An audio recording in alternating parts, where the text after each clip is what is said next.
Hello guys, welcome to another lesson on limit entry technique for position trading. And this is essentially going to be an update from the last lesson where we talked about stop entry technique for position trading. Again, as usual, you have to build a premise for price action. You don't just go in and use this technique and look for every down candle to place a limit order on. You have to have a narrative. You have to have a drawn liquidity. You have to have a PDA rate that you're referencing for your entry. Without all of these elements, essentially again you have no trades. Like I said, you don't go into the marketplace just looking for entries. That's how it works. That's how retail looks at price. They go into the marketplace and you're only looking for where can I enter the market to get myself in sync with the trend. That's not how you're supposed to view price. Okay, you're supposed to go into the marketplace with a very strong inclination for where you think price should be going up or down into. Okay, so is your potential for price to expand down into a bullish value gap? That should create bearish order flow. Is there a very strong potential for price to expand up into a bearish order block or an old high? That should create a bullish order flow. You need to have a reason for why price should displace. If you don't have a reason for why price should displace, you essentially have no trade. You have no bias. It's like driving blind. Okay? You get into the car, you start the engine, put your foot on the gas, but you're blindfolded and you have no destination. Now you might move the car, but I'm 100% sure eventually you're going to crash. You're going to crash into something. And that's the same thing with trading, approaching trading from the standpoint of just looking for entries. If you don't have a reason why price should move, if you don't have a reason where, or if you don't have a point where your bias is invalidated, if you don't have all of these things together, it's like driving a car with being blindfolded. So every single time you go into the marketplace and you are impulsively looking for an entry or you're impulsively looking for something to trade, remember this analogy. Remember when I was saying that taking a trade without having a reason or a narrative first is like driving a car blindfolded. Execution comes last. Narrative comes first. Reasoning comes first.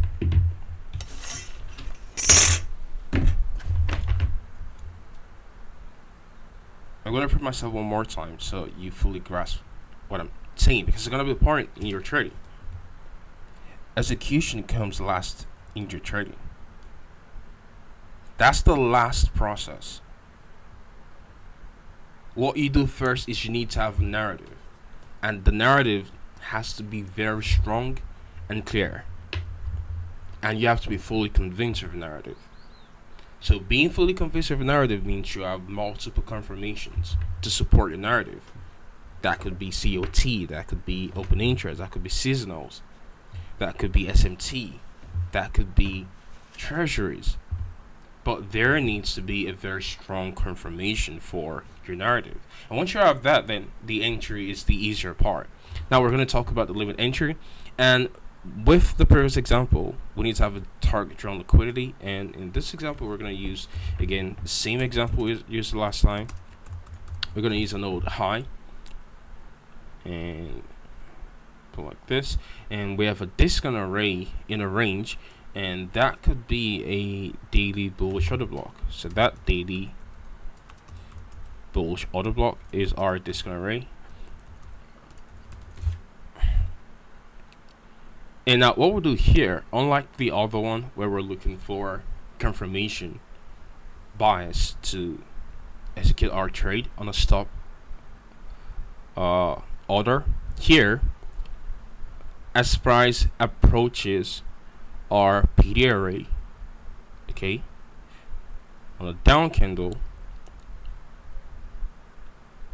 So let's just quickly draw out down candle price.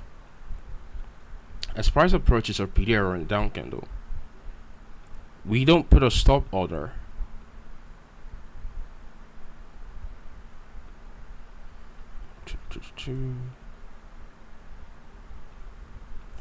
We're not putting a stop order at the open of the down candle, which would be a potential bullish order block.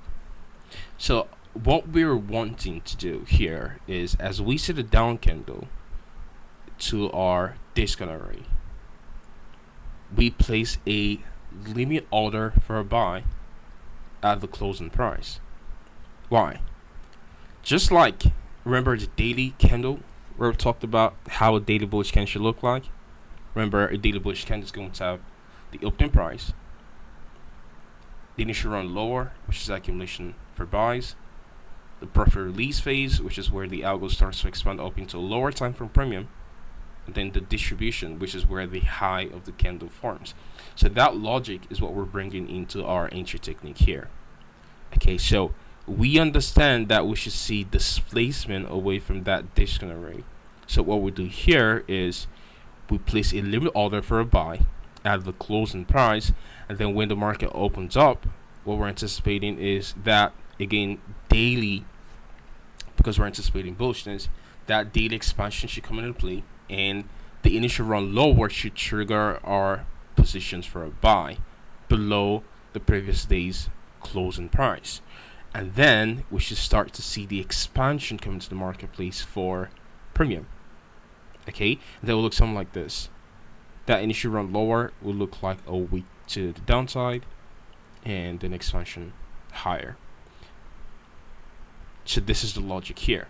And then you invert that for the bearish side. So let's say the market trades up into a premium, and it trades up into a premium, and our anticipation is we're looking for a reversal at the premium, and thus that bullish candle into our premium array, that's a potential bearish order block.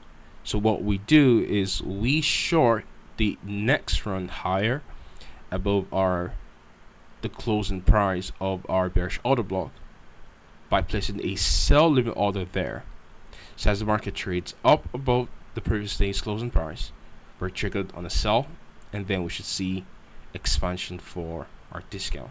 So we're going to apply this to a live price action, and we're going to use the same example from the previous lesson. Same analysis on USD/JPY. We have price at a daily BPR here, which also happens to be inside a weekly bullish order block. So we have a weekly bullish order block. The market trades down into the mean threshold of that weekly bullish order block, trades above this down candle, which now becomes a propulsion block. So if we go down to daily time frame, our discount array is this bullish order block here, which is the last down candle prior to expansion. So all of this is all a bearish order block. This is actually a propulsion block because it forms inside a bearish order block. So we're looking for displacement when the market trades down into our discount, and our target zone liquidity is the buy side liquidity resting up here. So I'm going to outline that buy side liquidity resting up there, and as the market trades down, we're not doing anything here until it trades down into our discount array. So what we do here is, as it trades down there and closes like this, then we have a limit order for a buy, because sometimes the market could gap up, but we're wanting to see the market trade below the opening price and then expand higher. So we have a buy limit order there, and our stop goes below our discount array. Okay, a little bit above discount array to allow for any whipsaws in price or erroneous price action that we aim for our target objective up here. Now here's what happens. Now you're triggered long, but unlike the previous example, now you're in drawdown, a little bit of a drawdown, which is fine. And then displacement comes into the marketplace, and we have another discount array here. So if you wanted to pyramid into this position, and this is your discount array here, so as the market trades down there, now you place another buy limit order, and your stop goes below the most recent swing low, which is the protocol.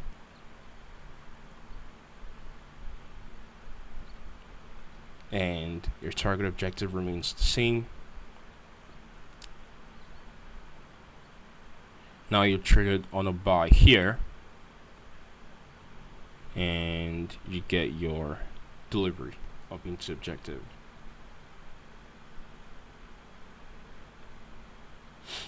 All right, so this is limit entry technique for long-term trading, and you simply invert.